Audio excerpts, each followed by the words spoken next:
Bismillahirrahmanirrahim. Assalamualaikum warahmatullahi wabarakatuh. Yang terhormat kepada Ibu Ika Febrilia selaku dosen pengampu mata kuliah e-commerce dan juga teman-teman yang saya banggakan. Pada kesempatan kali ini, kami kelompok 1 akan mempresentasikan chapter 11 mengenai social networks, auction, and portals. Yang memilih sosial platformnya itu adalah Twitter. Adapun anggota dari kelompok 1, yang pertama ada Mutiara Rahmakuntoro, lalu Nur Andini Auliani, Putri Nusalia, Rida Nur Rahman, dan Ruth Renata. Next. Yang pertama kita bahas dulu tentang jejaring sosial atau social network. Next.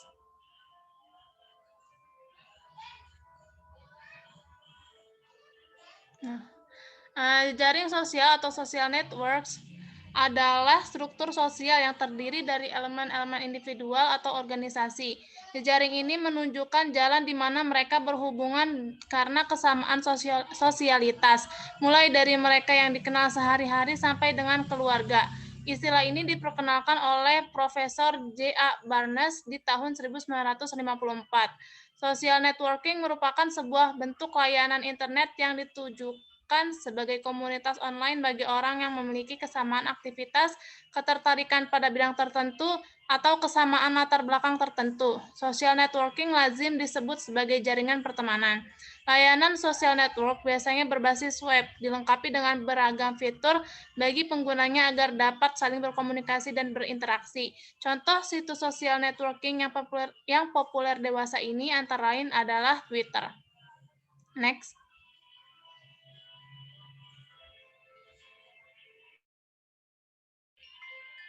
Akan tetapi, yang menjadi pembeda antara jejaring sosial dan sosial media terletak pada medianya. Sosial media atau media sosial, atau dalam bahasa Inggris disebut sosial media, adalah suatu media interaksi online yang meliputi blog, forum, aplikasi chatting, sampai dengan jejaring sosial. Sedangkan jejaring sosial sendiri lebih mengacu pada situs atau website yang digunakan sebagai tempat berkumpulnya banyak orang tanpa pembatasan dan memiliki jalur ikatan seperti keluarga, teman, rekan bisnis, dan lain sebagainya.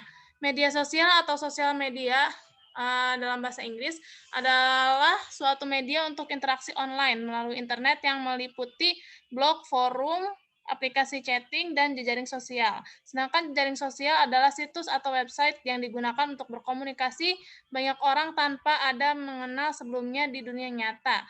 Ini yang menjadikan jejaring sosial sering dijadikan tempat untuk mencari kenalan baru atau jodoh. Dari penjelasan di atas, kita bisa mengambil kesimpulan bahwa media sosial itu adalah induknya jejaring sosial. Sementara jejaring sosial itu adalah cabang dari media sosial, makanya fungsinya hampir sama. Contoh media sosial adalah blog, aplikasi chatting, dan jejaring sosial. Contoh jejaring sosial yaitu Facebook, Twitter, Pet, Tumblr, Pinterest, Instagram, dan lain sebagainya yang sejenis. Next. Lalu kita langsung ke pembahasan mengenai Twitter.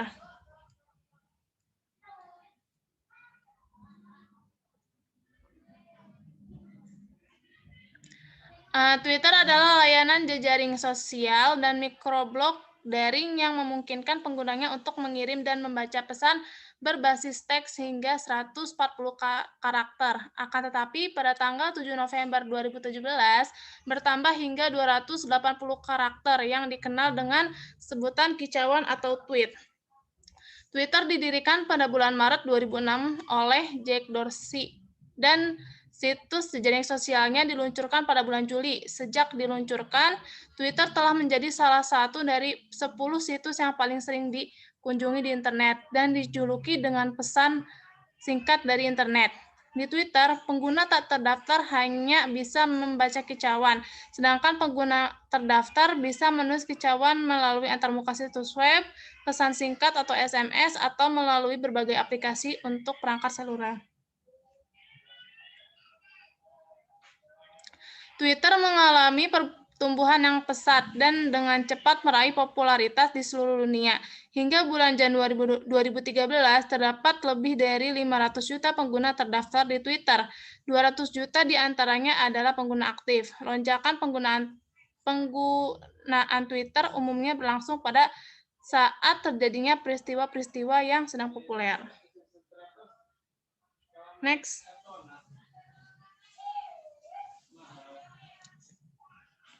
Nah, pada awal 2013, pengguna Twitter mengirimkan lebih dari 500 juta kicauan per hari, dan Twitter menangani lebih dari 1,6 miliar permintaan pencarian per hari. Hal ini menyebabkan posisi Twitter naik ke peringkat kedua sebagai situs jejaring sosial yang paling sering dikunjungi di dunia, dari yang sebelumnya hanya menempati peringkat 22. Tingginya popularitas Twitter menyebabkan layanan ini telah dimanfaatkan untuk berbagai keperluan dalam berbagai aspek, misalnya sebagai sarana protes, kampanye politik, sarana pembelajaran, dan sebagai media komunikasi darurat. Twitter juga dihadapkan pada berbagai masalah dan kontroversi seperti masalah keamanan dan privasi pengguna, gugatan hukum, dan penyensoran. Twitter dimiliki dan dioperasikan oleh Twitter Inc.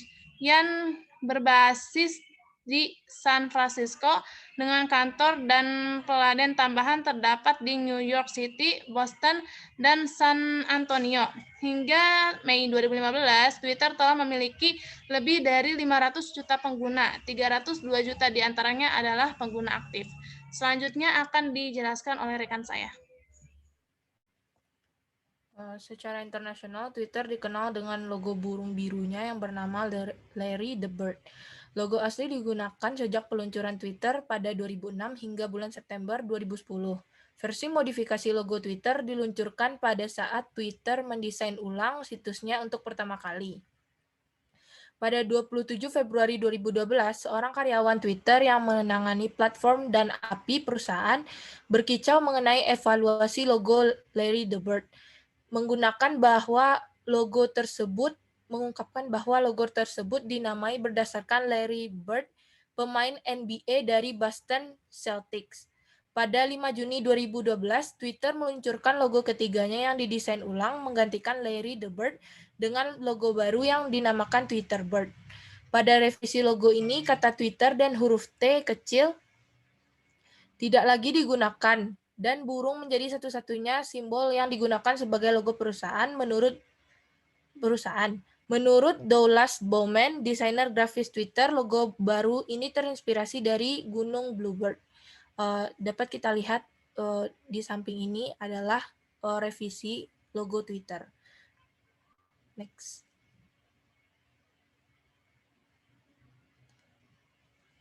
Selanjutnya, yang kedua yaitu types of social networks and their business models. Next.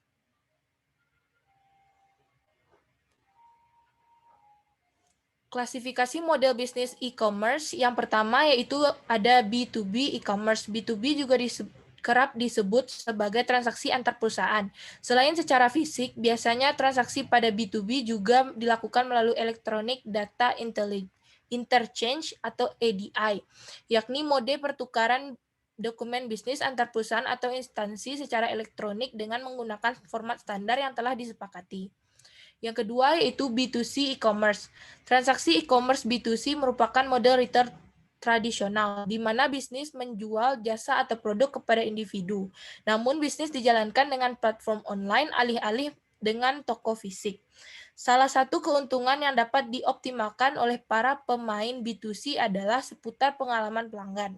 Beberapa aspek yang mulai dieksplorasi misalnya menekankan pada kualitas produk dan peningkatan layanan logistik. Misalnya Lazada mengakomodasi layanan e-logistik secara mandiri atau bekerja sama dengan layanan on-demand untuk one-day delivery. Opsi pembayaran lebih beragam memungkinkan adanya mekanisme seperti cash on delivery. Next.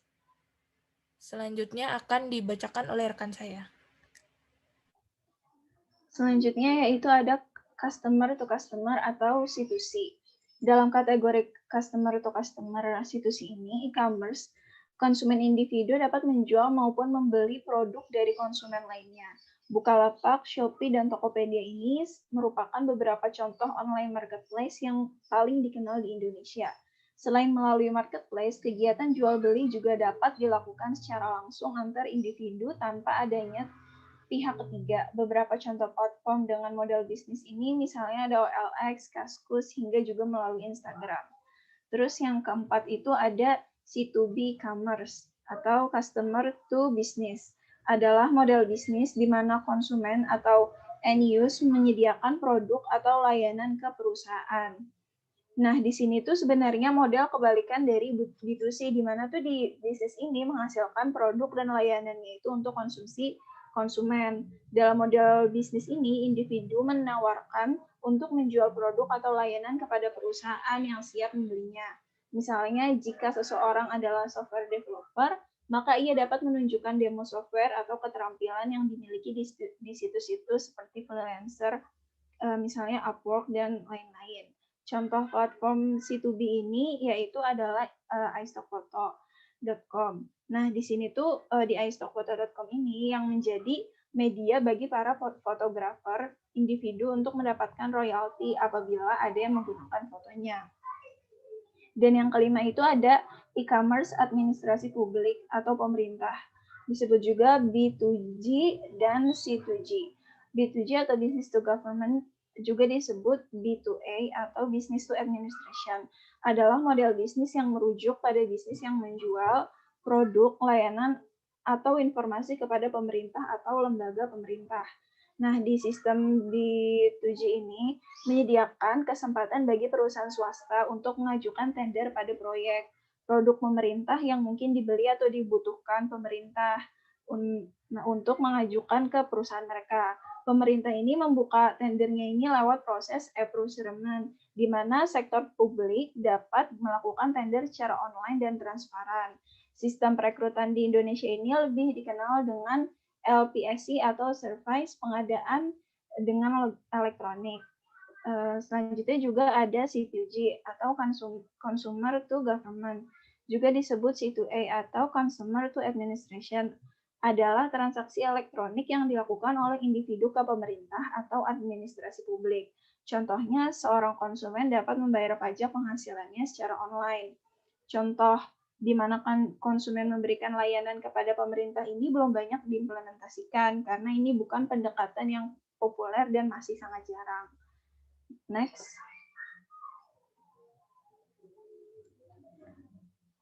Selanjutnya ini ada type of social network atau community.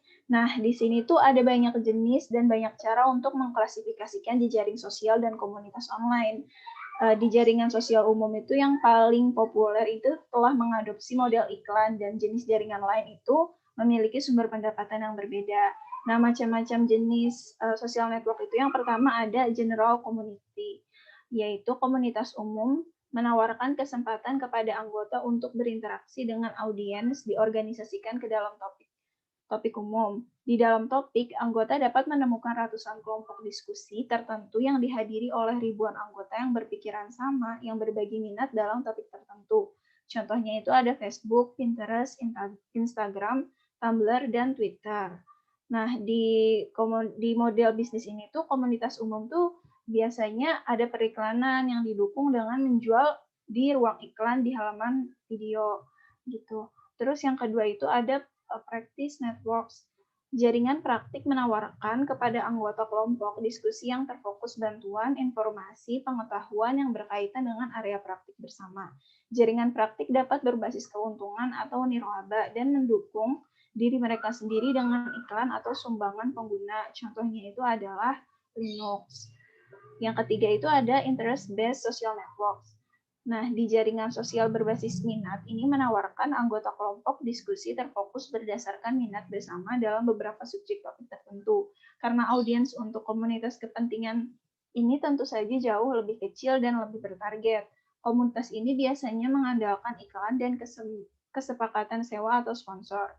Contohnya seperti full.com, military.com, Selling Forum Anarki, dan Coreless, dan LinkedIn.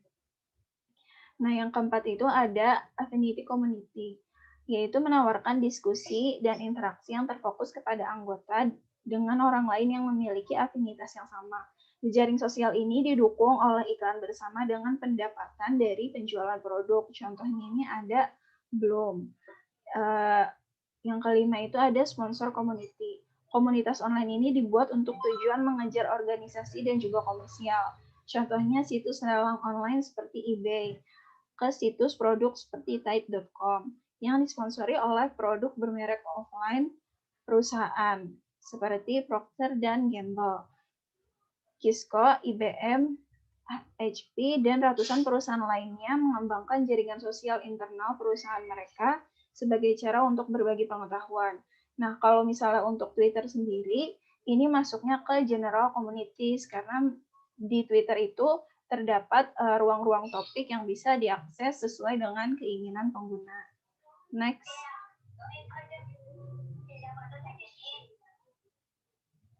Nah, di sini ada cara mengikuti sebuah topik di Twitter. Yang pertama, kita bisa dari timeline beranda. Caranya itu saat menggulir di timeline beranda, kita mungkin menyarankan topik yang dapat diikuti. Dari Twitternya itu biasanya disediakan sesuai dengan preferensi kita.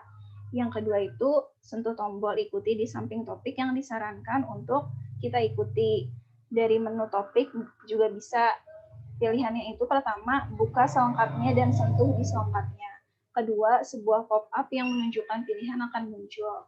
Ketiga itu klik topik. Yang keempat, topik yang kita ikuti akan muncul di sini. Kita dapat memilih untuk mengikuti lebih banyak dengan mengklik tombol ikuti.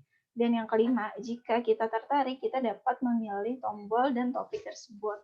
Lalu akan muncul di kategori tidak tertarik pada topik. Kapanpun kita bisa memilih untuk mengikuti topik ini apabila sewaktu-waktu berubah pikiran.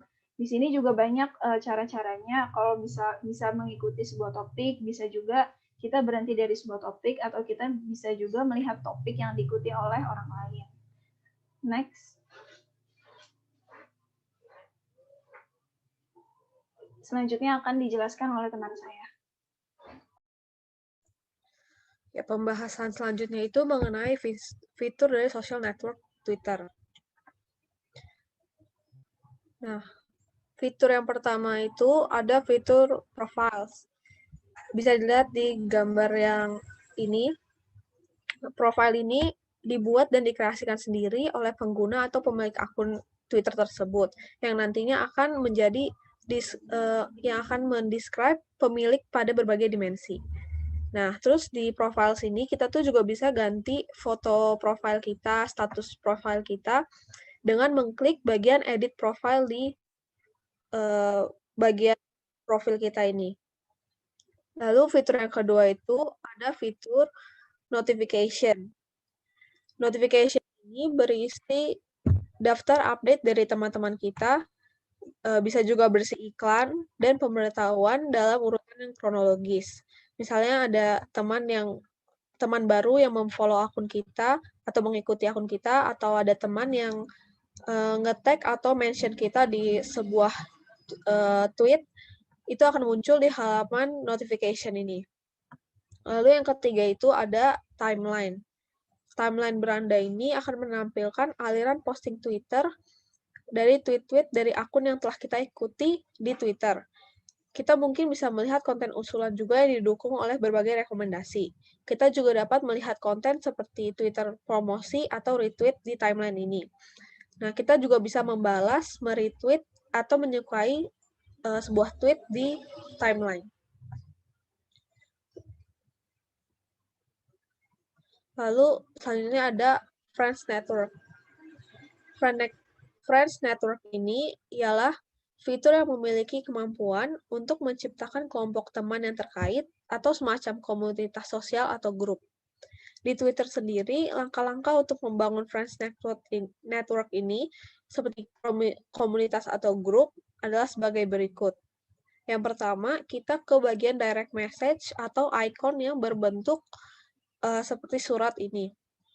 Lalu kita klik tombol new message, tombol biru yang berada di atas icon direct message tadi yang dilingkari warna merah ini, yang ada gambar surat, yang di atas kanannya ada tanda plus. Nah, lalu akan muncul seperti gambar kedua, list teman-teman kita ini, terus kita tinggal pilih siapa saja yang ingin kita masukkan ke dalam grup atau komunitas yang akan kita buat tersebut. Setelah udah kita pilih, kita tinggal klik tombol next yang ada di bagian atas kanan, lalu akan langsung muncul seperti di gambar yang ketiga. Komunitas atau grup yang kita buat sudah terbentuk dan kita sudah bisa memulai aktivitas obrolan chat atau yang lainnya di grup ini. Lalu yang selanjutnya itu ada network discovery. Network discovery ini adalah fitur yang mampu untuk menemukan kelompok baru atau teman dan lainnya. Di Twitter sendiri dapat melakukan network discovery ini dengan mengklik fitur jelajahi atau ikon kaca pembesar di bawah ini yang dilingkari warna merah. Nah, lalu nanti akan muncul seperti gambar di yang pertama yang sebelah kiri akan memperlihatkan berita-berita utama serta tren apa saja yang sedang terjadi saat ini.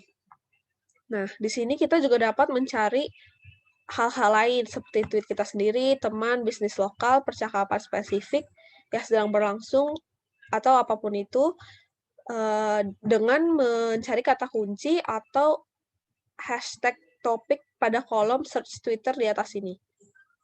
Nah, misalkan kita kata kunci yang kita cari seperti di gambar kedua. Misalkan kita mencari artis terkenal seperti BTS, akan langsung muncul topik yang sedang berlangsung saat ini ataupun akun-akun dari yang berkaitan.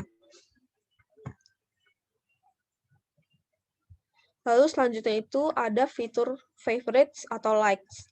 Di Twitter sendiri, fitur like ini ditandai dengan hati kecil seperti yang dilingkari di warna merah dan digunakan untuk menunjukkan kesukaan kita kepada tweet tersebut dan apresiasi kita. Nah, jika kita juga dapat melihat semua tweet yang kita like atau kita suka ini lewat halaman profil kita dengan mengklik tab likes yang ada di profil, seperti yang di kotakin merah ini. Nah, selain likes itu, di Twitter kita juga ada fitur bookmarks. Kita bisa menyimpan tweet yang kita sukai. Nah, itu caranya dengan di tweet yang kita mau bookmarks itu, kita pilih bagian sebarkan atau icon share yang ada di sebelah icon like, terus kita tinggal pilih tambahkan tweet ke bookmarks. Nah, untuk melihat tweet yang udah kita bookmarks, itu dengan cara kita bisa mengklik tombol lainnya atau garis 3 yang ada di bagian atas timeline beranda kita, lalu pilih bagian bookmark seperti di gambar yang sebelah kiri ini yang dikotakin merah. Nah, nanti di sini kita udah langsung bisa lihat bookmarks tweet yang tadi kita udah pilih. Nah, fitur selanjutnya itu ada fitur Fleets. Fitur Fleets ini adalah fitur yang dapat menampilkan tweet secara sementara.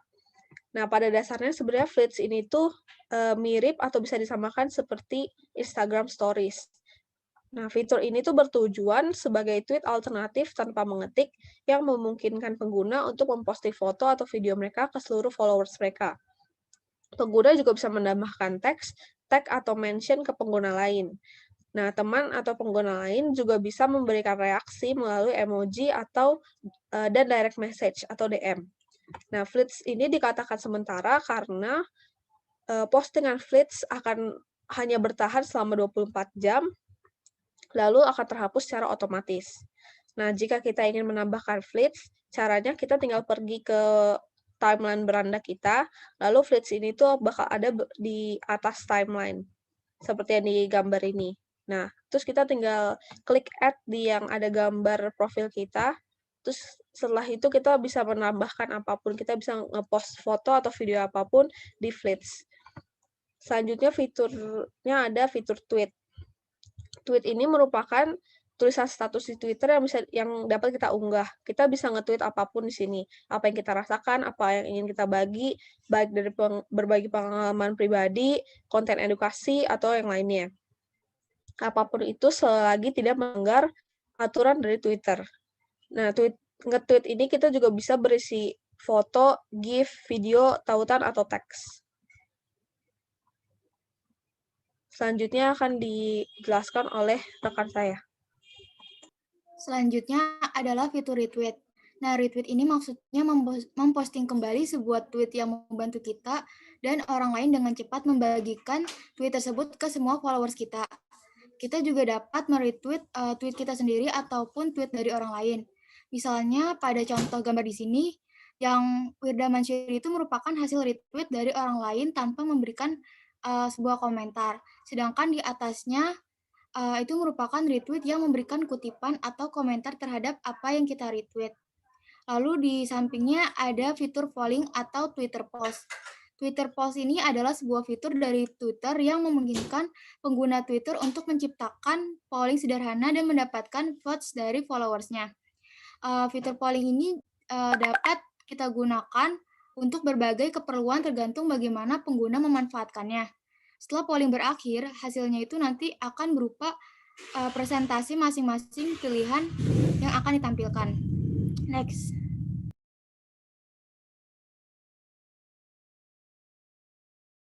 Selanjutnya adalah fitur topik. Fitur topik ini dikembangkan Twitter agar pengguna tidak ketinggalan informasi dari hal-hal yang diminatinya. Seperti halnya ketika kita mengikuti suatu topik, maka segala cuitan yang berhubungan dengan topik itu dapat muncul di lini masa kita. Nah, pada gambar ini kita bisa melihat berbagai topik yang disediakan oleh Twitter. Misalnya di sini kita memilih topik BTS, maka di lini masa kita akan selalu muncul cuitan yang berhubungan dengan BTS. Next.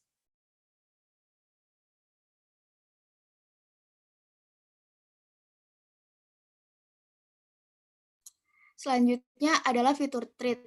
Nah, melalui fitur ini, pengguna Twitter dapat menggabungkan kicauan mereka dalam satu kesatuan secara kronologis yang disebut sebagai utas atau thread. Nah, misalnya kita ingin membuat sebuah thread cara membuka bisnis online. Maka kita tinggal mengklik tombol tambah yang di situ, lalu jika ingin melakukan utasnya, lalu jika sudah selesai kita klik tweet semua. Maka semuanya akan terposting menjadi sebuah thread atau utas. Lalu di sampingnya ada fitur media. Pada media ini kita bisa melihat berbagai postingan tweet kita yang menyertakan foto dan juga video. Next.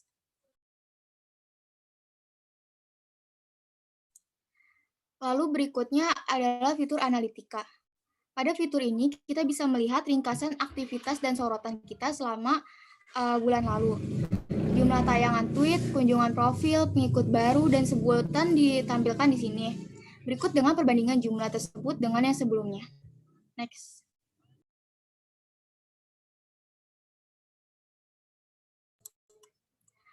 Yang terakhir, ini adalah Space. Space ini merupakan fitur terbaru dari Twitter yang pertama kali diumumkan oleh pihak Twitter sejak November 2020. Space ini adalah fitur obrolan suara khusus audio yang memungkinkan penyelenggara melakukan streaming ke sesama pengguna Twitter. Dengan Space, pengguna dapat mendengarkan atau menjadi bagian dari percakapan. Next. Sekian penjelasan dari kelompok kami. Mohon maaf bila ada kesalahan kata dan kekurangan. Terima kasih. Wassalamualaikum warahmatullahi wabarakatuh.